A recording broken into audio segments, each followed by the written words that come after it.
to take a wire cutter like this, and I'm going to take my 2 logs. I'm going to start with one standing up on end. Soften up, it'll stay. And I'm going to slice it vertically. And they don't have to be exactly even. The nice thing about clay is a modeling material. And by modeling, I don't mean I can make it look just like the person or pose for the camera, right? By modeling, I mean it's a material that is both additive and subtractive. You can add to it, you can take away, you can add to it again, okay? Additive sculptures, you can only add or build up. Subtractive sculptures, you take away, like carving. Like if you're carving a piece of stone, once you carve a piece off, it's gone, right? If you're working with a modeling clay, then you can build it up, you can take away, you can add more back. So I cut this in half and I just push this straight down over top of the post, and that gives me my shoulders. And I want the flat side down so it doesn't rock. Okay? Then I'm going to take the extra piece and I'm going to wrap it around like a nice cowl neck or turtleneck sweater. And then I want to use the heel of my hand, because your fingers get tired, your thumbs get tired. Use the heel of your hand or the side of your thumb. It doesn't get anywhere near as tired as quickly. And you want to knit it together just like we did now. Notice I didn't use any slip. That's because this clay's really wet anyway.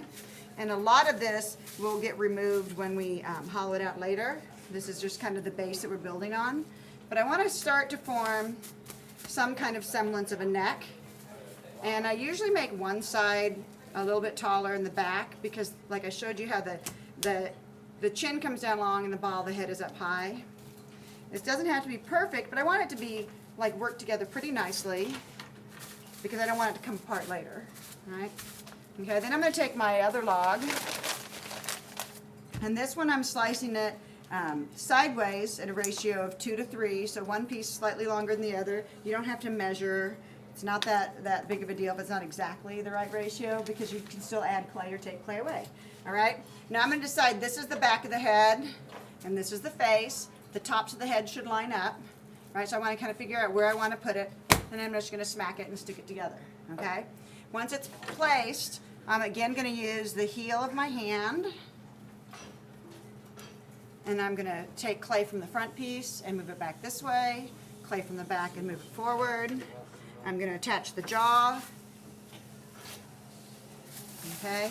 I'm going to keep turning it so it looks like it's somewhat proportional as I go. This is going to be the round ball, the back of the head back here.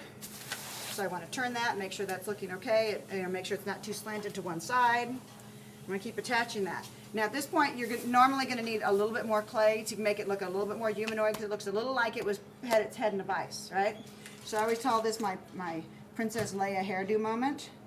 I take 2 kind of flat, almost donut-y size hunks of clay. I line them up on the sides, make her look like Princess Leia for a minute. You guys know the hairdo, right? A couple of Danish. And then you do the same thing as I go ahead and I start attaching that. Yes, sir. Have you seen Star Wars? Many, many times. I have seen the movie many, many times. What do you think of the Phantom Menace? What's that? What about the Phantom Menace? What do you think of that one? Of which one?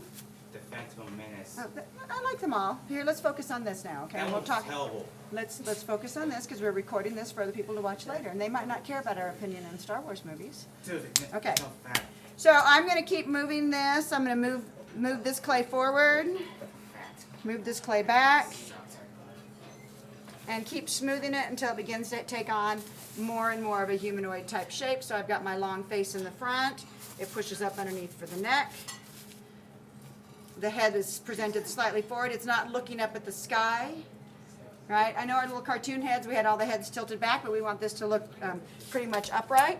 So, I'll keep turning it and looking at it from different points of view. You can use a banding wheel when you're working, so you can keep turning it while you're working on it. And all I want you to focus on today is trying to get it to look somewhat humanoid, kind of like one of those foam wig heads, okay? Don't try noses, eyes, or anything like that at this point. I just kind of want you to get it where it looks like the basic shape of a head. And then we'll talk some more about the facial features and how to make those. Okay? So if you guys are ready, I'm going to stop recording and I'll start handing out some clay and you guys can get to work.